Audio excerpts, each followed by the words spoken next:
सुप्रभात बच्चों। तो तीसरा पहरा हम अभी करेंगे पद्य, सूरदास के पद। हमारे हरि हारिल की लकड़ी, हमारे लिए जो श्री कृष्ण भगवान है, हारिल एक पक्षी होता है, उसकी लकड़ी के समान है। यानी जिस प्रकार हारिल पक्षी एक छोटी सी लकड़ी को हमेशा अपने पंजे में दबाए रहता है, उसी प्रकार हम श्री कृष्ण के नाम को भी जपते रहते हैं। मन कर्म वचन नंद नंदन उर, हमने मन कर्म वचन से हृदय में यह दृढ़ करी पकड़ी श्री कृष्ण के नाम, नंद नंदन यानी श्री कृष्ण जी के नाम को दृढ़ता के साथ पकड़ लिया है। जागत सोवत सौपन दिवस निसी, कान्हे कान्हे जकरी जकरी होता है रट लगाना। हम सोते हुए जागते हुए सौपन में, दिन में, रात्रि में काना काना की रट लगाए रहती हैं।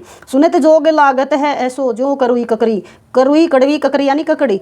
आपका योग संदेश सुनकर हमें ऐसा लग रहा है जैसे कोई किसी कड़वी ककड़ी को हमने खा लिया है। सोतु व्याधि हमको ले आए, देखी सुनी न करी। व्याधि होता है दवाई, या योग संदेश को ही बोल रही हैं वे कि आप ये व्याधि कहाँ से ले आए हो हमारे लिए, हमने तो इसको कभी ना देखा था ना सुना था। यह तो सूरती नीले सोपोती निमिंज, उन्हीं को गोपियाँ कहती हैं कि यह जो व्याधि योग संदेश रूपी आप लाए हो, ये उनको ही सौंप दो जिनके मन चक्री, चक्री यानी चंचल हैं। यानी आप इस व्याधि को उनको सौंप दो जिनके मन चंचल हैं, क्योंकि हमारा मन तो चंचल नहीं है, हमेशा कहाँ टिका हुआ, स्थिर है एक जगह, श्री कृष्ण के नाम में ही रुका हुआ है, अटका हुआ है। हरि हैं राजनीति पठिया, यहाँ फिर से ताने मार रही हैं गोपियाँ उद्धव को कि जो हरि हैं उन्होंने तो राजनीति को भी पढ़ लिया है। समझी बात कहत मधु करके समाचार सब पाए। मधुकर किस होता है भंवरा, लेकिन यहाँ किसको कहा है, उद्धव को, कि वो तो सारी बातों को समझ लेते हैं, समाचार सब पाए, सारे के सारे समाचार भी प्राप्त कर लेते हैं किससे, आपसे ही। एक अति चतुर हुते पहले ही अब गुरु ग्रंथ पढ़ाए।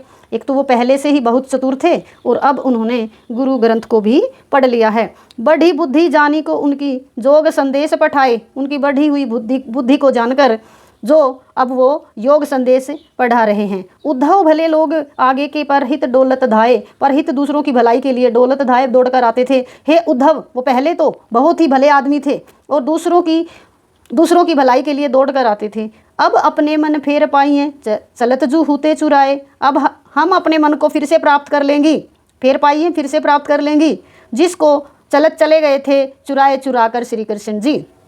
ते क्यों अनीति करें आपुन जे और अनीति छुड़ाएं, वो क्यों हमारे साथ अनीति कर रहे हैं, जो औरों को भी अन्याय करने से रोकते हैं, औरों का भी अन्याय छुड़ाते हैं। राजधर्म तो यह सूर जो प्रजा नहीं जाहि सताई, राजधर्म तो यही कहता है कि प्रजा को नहीं सताना चाहिए। योग संदेश वापस लेकर हमसे मिलने के लिए उनको आना चाहिए।